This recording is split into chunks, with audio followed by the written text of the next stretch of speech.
오늘 우리 하나님의 말씀 두 군데서 읽도록 하겠습니다. 출애굽기 24장 15절로부터 16절, 시편 119편 97절부터 104절 이렇게 보겠습니다.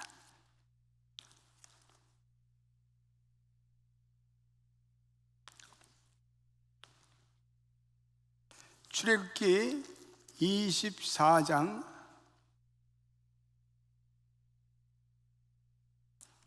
우리 보겠습니다. 24장 15절, 16절 이렇게 두 군데 읽겠습니다. 시작.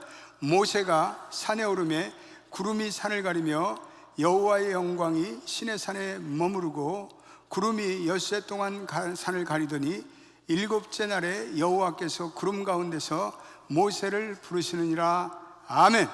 네, 시편 119편 보겠습니다. 우리 97절부터 104절까지 우리 한번 읽어보겠습니다. 내가 주의 법을 어찌 그리 사랑하는지요, 내가 그것을 종일 작은 소리로 읊조리나이다. 주의 계명들이 항상 나와 함께하므로 그것들이 나를 원수보다 지혜롭게 하나이다.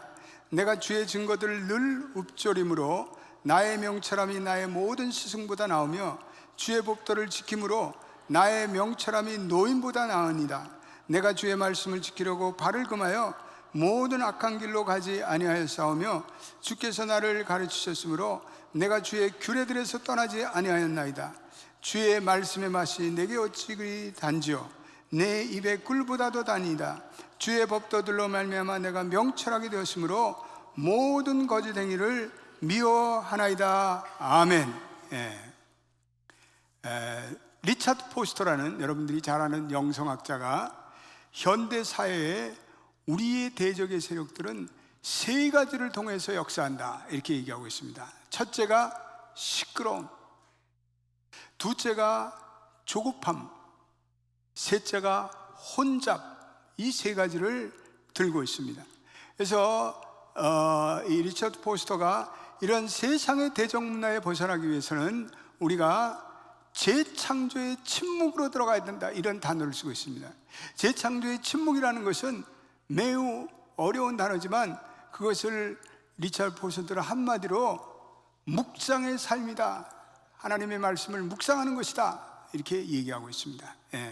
이 현대인은 지루함을 잘 견뎌내지 못합니다. 그래서 하루 종일 텔레비전을 켜놓고 삽니다. 라디오를 틀고 인터넷에 접속하고 그리고 아이팟을 꽂고 있습니다. 지루함이라는 건 현대인들에게는 질색이에요. 그래서 과거에 우리 기독교 신앙의 대가들은 시끄럽고 그리고 조급하고 혼돈된 삶은 세속적인 삶이라고 여겼습니다. 물론 오늘날 우리의 삶이 변화되고 있습니다. 오늘 우리가 사는 세상이 급격히 정보화 시대로 바뀌고 있습니다. 인터넷은 현대인에게서는 없어서는 안 될 자연스러운 우리의 삶의 공간이 되고 있습니다. 근데 고민은 뭐냐? 고민은 이러한 시대의 문화들이 우리들로 하여금 하나님께 나아가는 시간과 공간의 고요함을 잡아먹지 않는가, 우리가 한 번 정도는 짚고 나갈 그런 문제입니다. 오늘 우리가 읽은 출애굽기 본문에서 두 가지의 대조적인 삶이 나오는데, 오늘 우리가 읽은 출애굽기 24장 16절을 한 번만 더 읽어보겠습니다. 매우 통찰력 있는 말씀입니다. 시작. 여호와의 영광이 시내 산에 머무르고 구름이 엿새 동안 산을 가리더니 일곱째 날에 여호와께서 구름 가운데서 모세를 부르시느니라. 모세가 시내 산에서 엿새 동안 끈질기게 하나님을 기다렸습니다. 엿새가 되도록 하나님이 나타나지 않았어요. 모세는 아마도 시내산에서 고요하게 하나님을 묵상하고 있었을 것입니다. 제가 이스라엘 갔을 때 시내산을 한번 올라갔는데 참 시내산은 명산인 것 같아요. 영적인 놀라운 파워가 있는 것 같아요. 시내산의 그 새벽에 터오른 일출의 그 광경을, 장엄한 광경을 보면서 저는 정신이 아득해지는 것을 느꼈습니다. 모세는 끈질기게 엿새 동안을 하나님을 계속해서 기다렸습니다.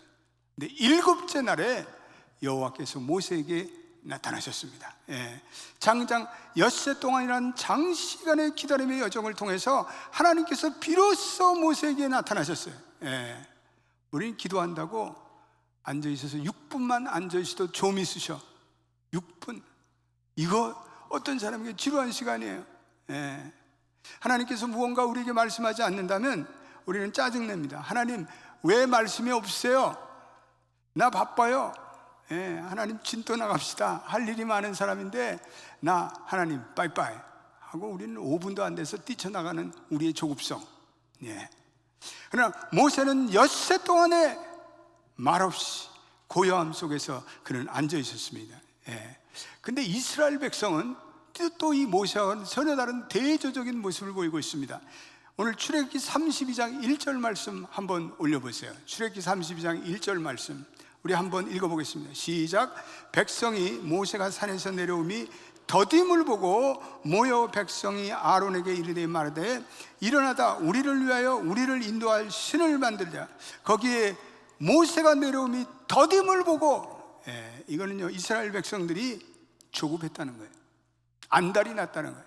참지 못했다는 거예요. 그들이 인내함이 없었다는 거죠. 그리고 모세가 더디게 내려오니까 그들은 신속하게 금송아지를 만들어 댔습니다. 그들의 안달, 그들의 조급함, 우상 숭배로 빠지는 원인이 된 것을 볼 수가 있습니다. 우리가 하나님을 멀리하는 방법 중에 하나는요, 우리의 삶은 끊임없는 소음과 그리고 분주함으로 가득 채울 때 우리는 하나님과 어느 날부터 멀어지게 돼요. 그래서 어느 날부터 하나님의 말씀이 우리의 영혼에 진입을 할 수 없어요. 하나님의 말씀이 우리의 영혼에 뚫고 들어올 수가 없어요. 우리가 집에서 아이들에게 이렇게 애들아 아이스크림 먹어라, 그런 건 작은 소리로 얘기해도 애들이 뭐 멀리서 기가 막히게 듣고 쏜살같이 달려와서 아이스크림을 먹었는데, 애들아 설거지 좀 할래? 아빠 심부름 좀 할래? 집안을 치울래? 그러면 아이들이 갑자기 청력이 나빠지는지 아무리 크게 해줘도 오질 않아요. 못 들었다는 거예요. 아이스크림 얘기는 그렇게 기가 막히게 듣는데 뭘 좀 하라는 얘기는 들리지가 않습니다. 여러분, 우리와 하나님과의 관계도 마찬가지인 것 같아요. 사실 하나님은 우리와 대화하기를 원하세요. 하나님은 우리에게 끊임없이 말씀의 씨앗을 던져주시고, 하나님은 끊임없이 우리에게 대화하고 커뮤니케이션 하기를 원하세요. 하나님의 말씀을 주기를 원하시는데, 우리가 우리의 내면의 소란함과 우리의 내면의 고요함을 상실해 살기 때문에 우리는 그 하나님의 말씀을 캐치할 수가 없어요. 우리는 그 하나님의 말씀을 들을 수가 없어요. 우리가 그 하나님의 형용할 수 없는 그 음성을 들으려면 우리는 우리의 세상과 우리 자신의 소음을 줄여야 돼요. 그리고 귀를 기울여야 돼요. 하나님께서 들려주시는 고요함과 그리고 세미한 음성은 우리의 지루함과 우리의 조급함과 우리의 소란함 속에서는 들리지 않습니다. 하나님의 음성은 우리의 영혼의 고요함 속에서 찾아오는 줄로 믿습니다. 많은 사람들이 소음과 일에 중독이 되었어요. 현대인들은 고요함을 내면하는 것이 고통스러워요. 현대인들은 고요 속에 있으면 불안해요. 현대인들은 고요를 즉시하기를 두려워해요. 그래서 자꾸 뭐를 틀고 듣고, 파스칼이라는 유명한 수학자이며 그리고 영성과 영성에 대한 그분이 우리가 진정 두려워하는 것이 있다 이렇게 얘기하고 있습니다. 속도를 우리가 늦추기 시작하면 내 속에 깊은 불행이 나를 공격해 올 것이라는 두려움이 우리에게 있다. 그리고 우리는 이 불행과 맞서 싸울 용기가 없기에 우리는 늘 빠른 속도로 살기를 원하고 최대한으로 시끄럽게 살아간다. 몇백 년 전에 파스칼이 그런 얘기를 한 거예요. 파스칼이 오늘 이런 빠른 속도의 현대사회와 소음이 가득 찬 이 세상을 보면 아마 탄식하고 말 것이에요. 제가 한국에 한번 나가서 신학교 때 같이 공부한 목사님이 심하던 교회에 가서 목사님하고 대화를 나눴어요. 내가 그 목사님께 이렇게 물었어요. 목사님이 한국에 살면서 미국에 살았던 생활 중에 제일 그리운 게 뭡니까? 그랬더니요, 그 목사님이 뭐라고 그러냐면, 목사님, 그것은 고요함입니다. 고요함입니다. 그 고요함이 주는 그 아름다운 것, 그 고요함이 드는 미국이 저는 그립습니다. 그래요. 여러분들이 얼마나 고요한 이 세상에 사는지 여러분들을 짐작하십니까? 우리 살면서 너무나 축복이에요. 우리는 조금만 우리의 삶 파크에 가고 호숫가에 가면 우리는 고요함을 누릴 수가 있어요. 평안함, 고요함. 예. 그 목사님 사무실이 강남 번화구에 번화가에 있었는데, 실제로 제가 그 사무실에 앉아서 있는데 끊임없는 장사하는 사람들이, 한국에는 그 버스로 가지고 무 왔어요, 무 사세요, 배추 사세요, 계속 들리는 거예요. 새 소리를 들을 수가 없어요. 계속 찻소리와, 그리고 온갖 소음이 계속 들리는 거예요. 문을 꼭꼭 잠갔는데도 말할 수 없는 소음이 들리는 거예요. 우리가 어떻게 이 세상의 소음을 멀리하고 그러면 하나님을 추구할 수, 우리가 어떻게 하나님의 고요함으로 나갈 수 있을까요? 성경은 묵상을 통해 하나님의 고요함을 경험할 수 있다고 강조하고 있습니다. 예. 성경에 나타나는 사람들이 보면 다 묵상의 대가였어요. 예. 묵상이라는 말, 메디테이션이라는 말은, 이거는 하나님의 말씀을 귀 기울여 듣다, 이런 의미가 있습니다. 예. 하나님의 일을 깊이 묵상한다, 이런 의미가 있습니다. 성경에 이삭을 보면 이삭도 묵상의 대가예요. 창세기 24장 63절 한번 보겠습니다. 예. 한번 읽어보겠습니다. 시작. 이삭이 들에 나가 눈을 들어 보니 낙타들이 오는지라, 이렇게 되어 있습니다. 이삭이 저물 때 들에 나가 묵상하다. 이삭이 고요한 석양이 오는 저녁날에 들에서 뭘 묵상했어요? 하나님의 말씀을 묵상했어요. 예. 이삭은 하나님의 말씀을 묵상했어요. 깊이 묵상했어요. 조용한 소음이 없는 그 들에 앉아서 하나님의 말씀을 묵상했습니다. 시편 63편 6절에도 다윗은 하나님의 말씀을 침상에서 기억하고 묵상하였다. 시작. 내가 나의 침상에서 주를 기억하며 밤중에 주를 묵상할 때 하오리니. 예. 침대에 벌떡 일어나서 그는 하나님을 묵상하였다, 이렇게 되었습니다. 예. 다윗도 묵상과 매우 친숙한 삶을 살았죠. 예. 그래서 시편 1편에 보면 주야로 하나님의 말씀을 묵상하며, 이렇게 나옵니다. 예수님도 눈코 뜰 새 없는 당신의 사역 속에서 계속해서 묵상하셨어요. 고요함 가운데 하나님을 찾으셨어요. 그런 고요함 가운데 하나님께 기울여 대화하셨어요. 예. 고요함 가운데 하나님을 찾으십시오. 예. 우리 남녀 요소를 불문하고 우리가 가장 두려워하는 것은 고요함과의 대면이에요. 사람들은 고요함을 두려워해요. 어떤 사람들은 고요함을 의식적으로 피해요. 그래서 자꾸 소음을 만들어요. 예. 그런데 역설적으로 우리의 내면의 고요함은, 이 바로 내면의 평안함은 고요함에서 온다고 말합니다. 이 고요함이 없으면 우리가 자꾸 안절부절하게 돼요. 예. 뭔가 소리가 들리지 않으면 현대인들은 불안해요. 우리의 삶 속에서 어떤 우리 막연한 공허감을 느껴요. 예. 그건 우리가 너무 하찮은 일에 빠져 살아가기 때문에 그래요. 예. 우리가 공허를 끼는 이유는 우리가 아무런 도움이 되지 않는 그러한 하찮은 일에 우리의 시간을 바치기 때문에 그래요. 그럴듯하게 흥부를 자아내는 그런 유사형성, 거짓형성의 인간들은 속아 넘어가고 있어요. 그래서 무언가 자극이 있고 무언가 소음이 가득 찰 때 편안한 사람들이 있어요. 나는 길거리 가면서 그 라디오, 그 하이 피치의 음악을 듣는 사람들을 보면 난 정말 이해를 못하겠어요. 귀가 찢어지는 것 같아요. 여러분 그런 거 경험했죠? 귀가 찢어지는 것 같아요. 왜 사람들이 그러한 고요함을 멀리하고 그러한 소음 속에 살아가는 거예요. 예. 여러분 기억하십시오. 우리 인간이란 하나님과의 관계성 속에서만 우리는 온전한 만족과 평안을 누리도록 인간은 창조되었어요. 예. 우리의 운명이에요. 예. 우리의 어수선한 영혼과 분주한 마음이 그 평안을 뺏어가는 거예요. 우린 권태와 싸워야 돼요. 우리는 지나친 텔레비전의 시청이나 인터넷에 빠짐으로 우리의 시간을 허송할 때가 많아요. 예. 우리가 필요한 정보는 인터넷 우리 찾아야 돼. 인터넷 서핑하면서 찾아야 돼.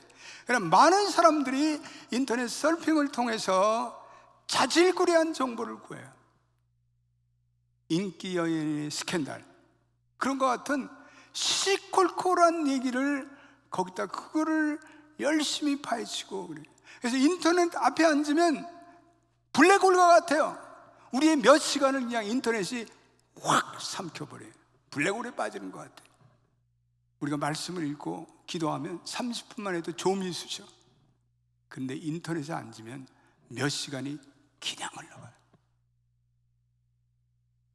그러면 그렇게 앉아서 우리가 구한 것이 얼마나 소득이 있습니까?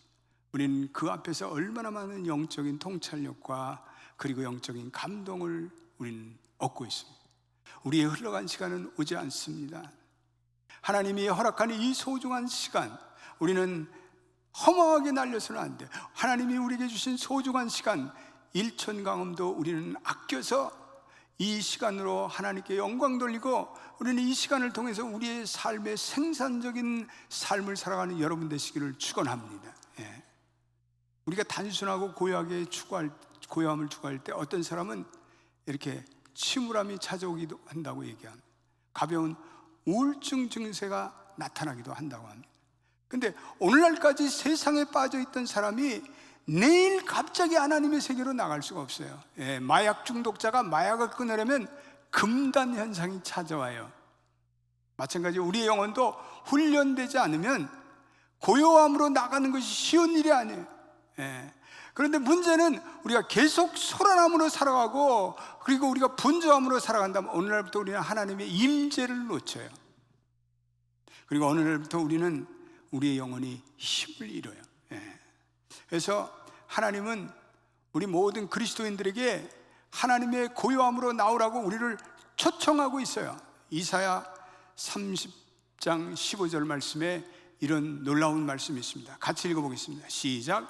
주 여호와 이스라엘의 거룩한 이가 이같이 말씀하시되 너희가 돌이켜 조용히 있어야 구원을 얻을 것이요 잠잠하고 신뢰함을 얻을 것이니 너희가 원하지 아니하고, 너희가 조용해야 구원을 얻을 것이고, 너희가 고요함을 추구해야 구원을 얻을 것이고, 그리고 잠잠하고 여호와를 신뢰하여야 너희가 구원을 얻는다. 그런데 너희가 그것을 원치 아니하는다. 수천 년 전에 이스라엘 사람이나 오늘 우리의 삶이 유사한가 봐요. 사람들은 고요함으로 나가는 것을 원치 않는 것 같아요.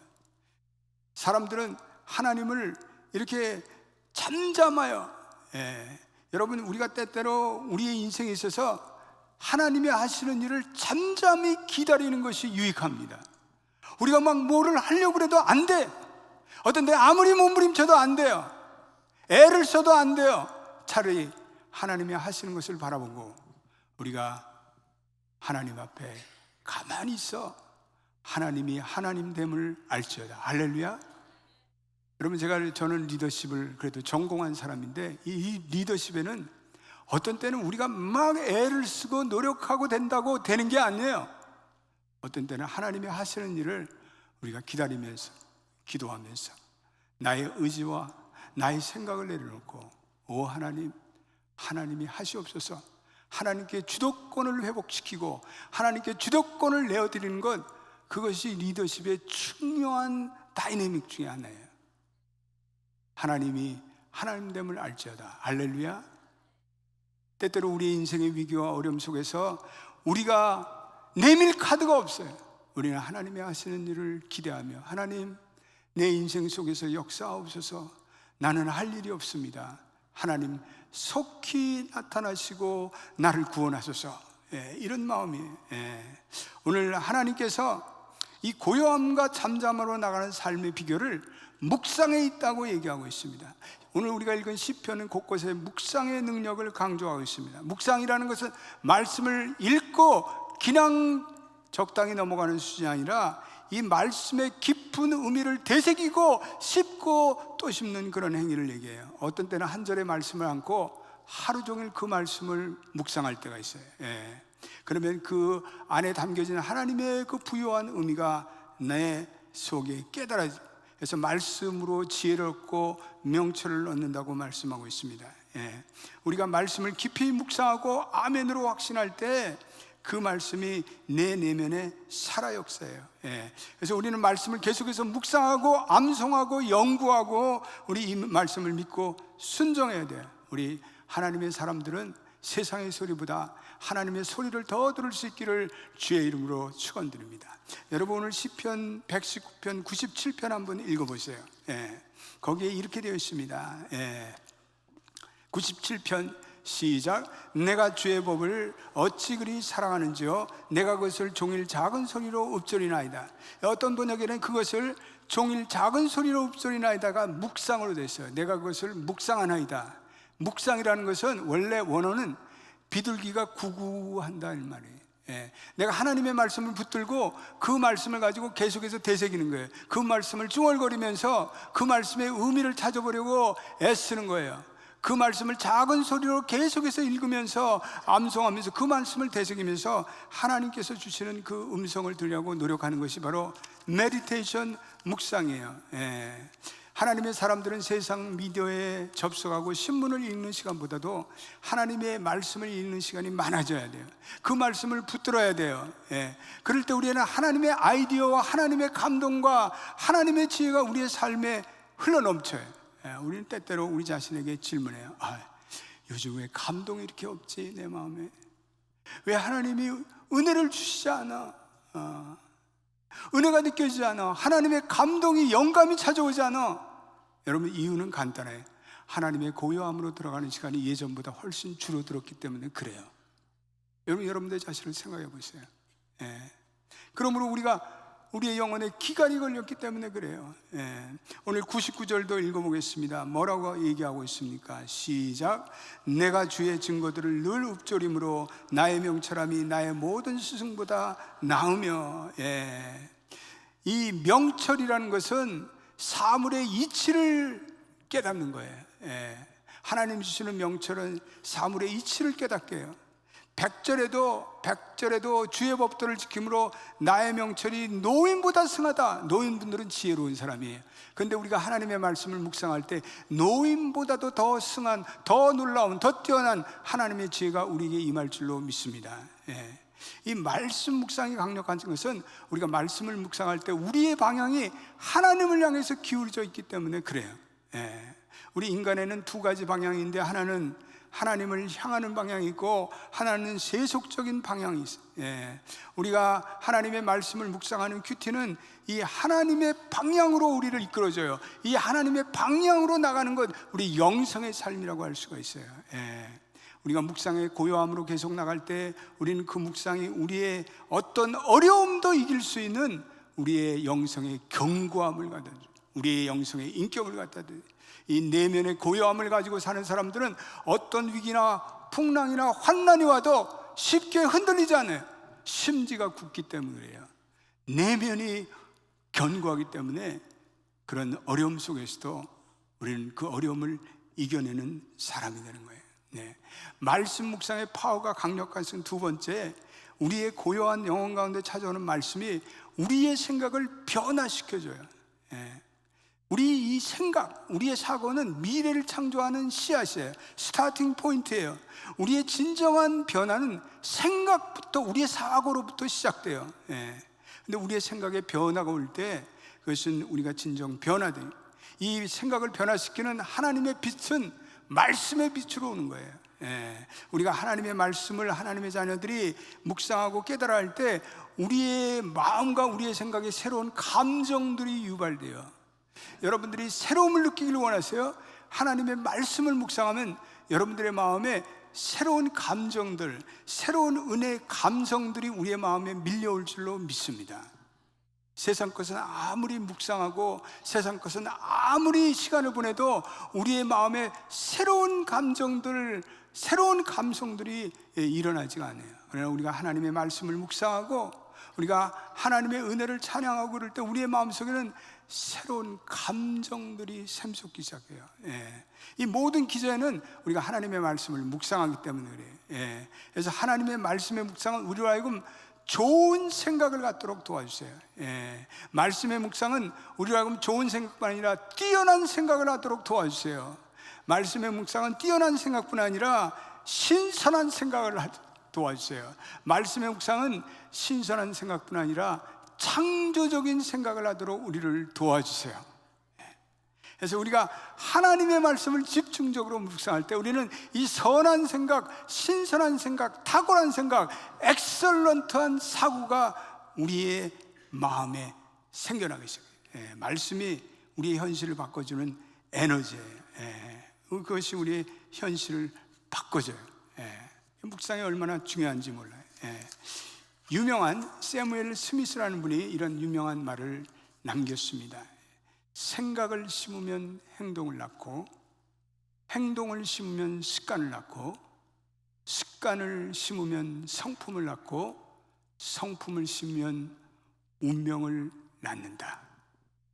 여러분, 우리의 운명이 바뀌어지는 단 한 가지의 비결이 있는데, 우리가 새로운 생각을 하기 시작한부터 우리의 운명이 바뀌어져요. 많은 사람들이 이렇게 얘기해요. 내 팔자 기구하지. 내 팔자가 왜 이럴까? 나는 저주받았나 봐. 그러나 그리스도 예수 안에 사는 사람들에게는 그러한 운명과 저주가 새로운 하나님이 주시는 축복과 은혜로 바뀌는 줄로 믿게 되시기를 축원합니다. 어느 분이 손금을 잘 보러 다녔대요.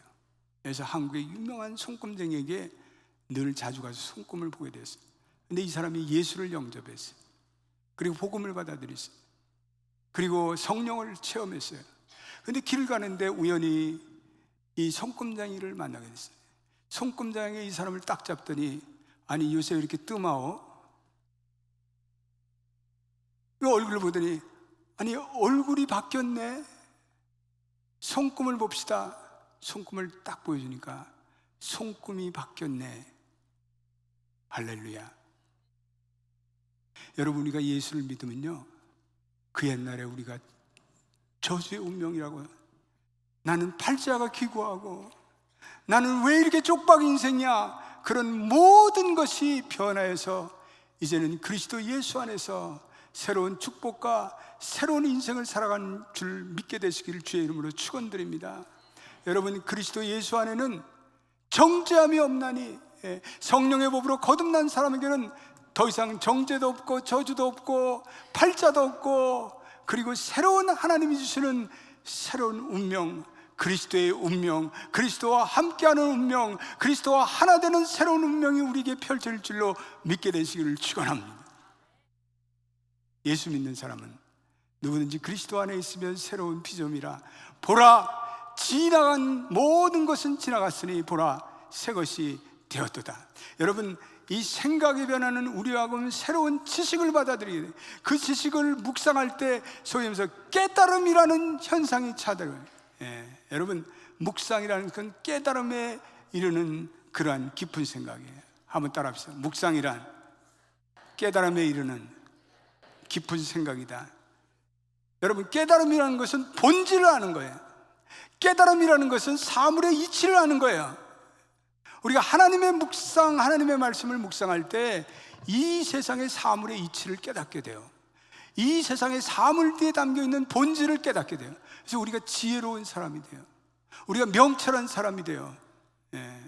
그래서 이 성경은 특별히 이 깨달음이라는 단어를 총명 혹은 명철이라는 단어로 교환해서 순환해서 사용하고 있습니다. 오늘 우리가 읽은 본문의 말씀에 명철함이 반복되고 있어요. 99절에 내가 주의 증거를 묵상함으로 나의 명철함이 모든 승보다 승하고, 104절도 주의 법도로 인하여 내가 명철케 되었으므로, 하나님의 말씀은 명철함을 가져줘요. 이 깨달음, 명철이 깊어질 때 지혜가 찾아와요. 지혜는 우리의 인생의 문제 해결의 능력이에요. 우리는 이 문제 해결의 능력을 원해요. 우리는 이 문제 해결의 능력을 우리는 사람에게 구하고, 우리는 인터넷에서 구하고, 우리는 무슨 리더십의 대가에서 구하지만 여러분들이 하나님의 말씀을 진정으로 묵상하고 있다면 하나님께서 성령을 통해서 여러분들의 삶의 현장의 문제도 해결해 주시는 지혜를 주실 줄로 믿습니다. 하나님의 말씀을 깊이 묵상하세요. 그러면 하나님께서 우리의 인생의 어떠한 문제도 해결할 수 있는 문제 해결의 능력을 주심을 새해에는 꼭 믿고 승리하시는 여러분 되시기를 축원합니다. 우리가 좋은 생각을 통해서, 우리는 하나님의 묵상의 생각을 통해서 부정적인 사고를 우리는 몰아내야 돼요. 부정적인 환경이 있더라도 하나님께서 내게 은혜를 주셔서 내가 가지고 있는 명철함으로 이 부정적인 환경을 얼마든지 하나님의 축복의 은혜의 환경으로 바꿀 수 있는 힘이 바로 말씀 묵상에 있어요. 그리고 우리의 생각을 바꾸는 생각의 전환에 있어요. 우리가 이 하나님의 지혜를 가지고 살 때 우리 열등의식이 떠나가고 핍절의식이 떠나가고 불가능의 의식이 떠나고 부정적인 의식이 바뀌어 형통과 풍부와 믿음의 사람이 될 줄로 믿습니다. 말씀을 묵상할 때 우리의 의식이 변해요. 유명한 제임스 앨런이라는 유명한 학자는 이렇게 얘기했어요. 현재 당신의 모습은 당신의 과거 생각의 결과이고 미래의 당신의 모습은 현재 당신 생각의 결과이다. 멋진 말 아닙니까? 여러분들이 이 시간에 무슨 생각을 하고 계세요? 여러분들이 무슨 생각을 하고 이 자리에 앉아 계세요? 여러분들 새해에 어떤 생각을 해야 되겠어요? 오늘 내가 생각하는 생각의 결과가 나의 미래를 주조하고 형성하는 거예요. 내가 과거에 생각했던 그 부정적이고 그 원망하고 그 모든 내 인생이 비참하다고 느끼는 그 모든 생각이 나를 지배했기에 오늘 나를 만드는 거예요. 그러나 이제는 바꾸십시오. 여러분들 현재의 생각을 바꾸세요. 그건 말씀의 묵상으로 바꿀 수 있어요. 말씀을 깊이 읊조리면서 이 말씀을 깊이 생각할 때 깨달음을 통해서 우리의 미래가 창조적인 미래, 우리의 미래가 새로운 미래, 우리의 미래가 은혜의 미래로 바뀔 줄로 믿습니다. 오늘 두 번째 묵상할 때 하나님의 말씀이 꿀보다 더 달다. 103절 우리 한번 읽어보겠습니다. 같이 읽어보겠습니다. 시작. 주의 말씀의 맛이 내게 어찌 그리 단지요 내 입에 꿀보다 더 다니다. 여러분, 성경은 꿀이에요.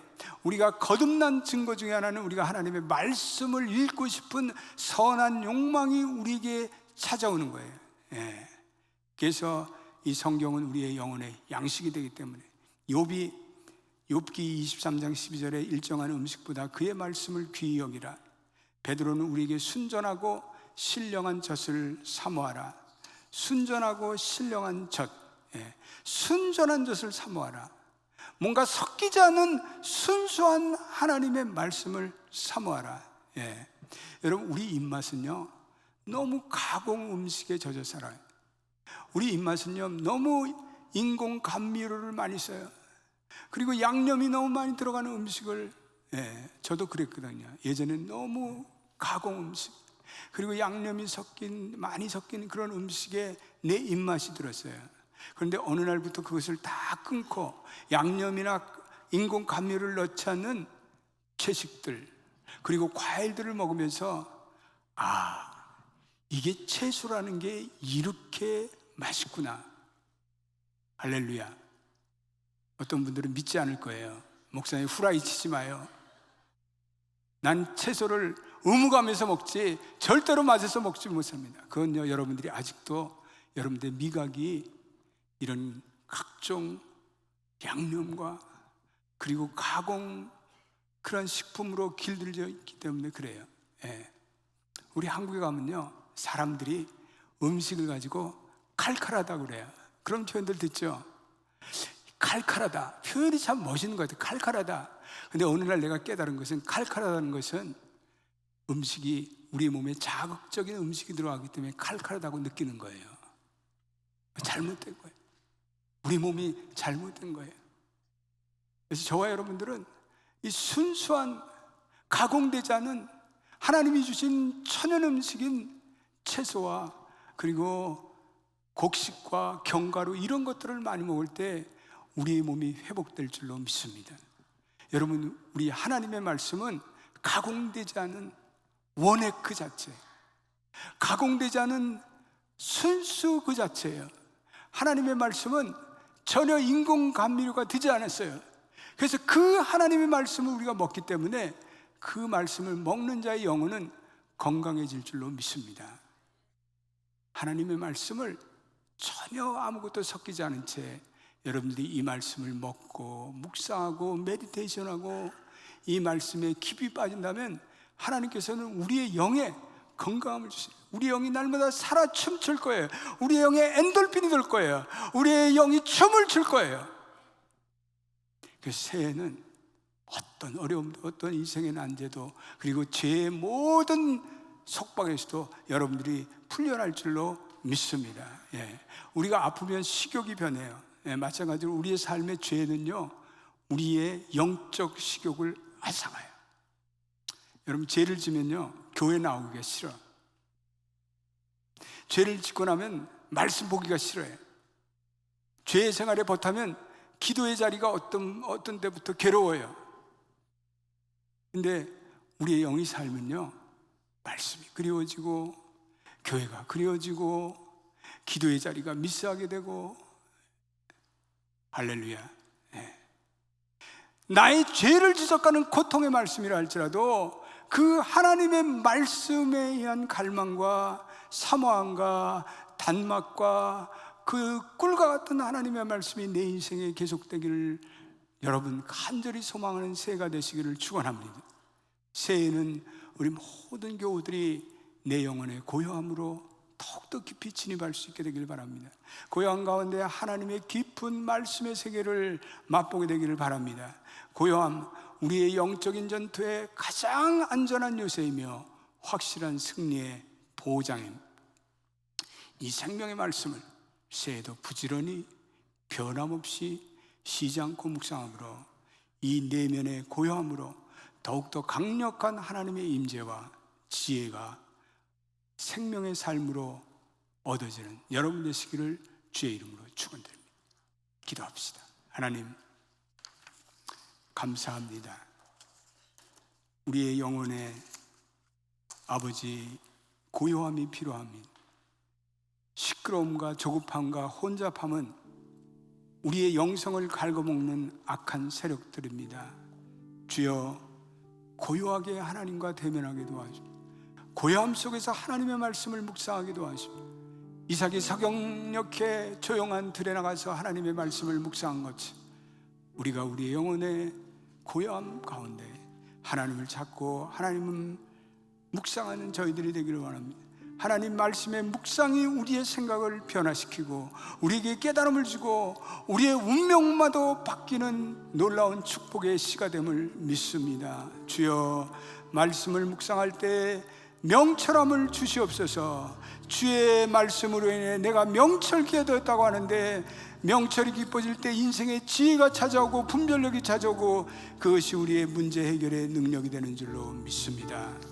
우리가 하나님이 주시는 묵상의 생각으로 우리의 부정적인 사고, 부정적인 입술, 부정적인 환경이 하나님의 은혜로 축복의 환경, 믿음의 세계관으로, 믿음의 시각으로 바뀌어지고 열등의식이 사라질지어다, 저주의식이 사라질지어다, 핍절의식이 사라질지어다, 불가능의 의식이 사라질지어다, 부정적인 의식이 사라질지어다, 형통의 의식, 풍성의 의식, 믿음의 의식, 창조의 의식이 형성될 수 있도록 도와주옵소서.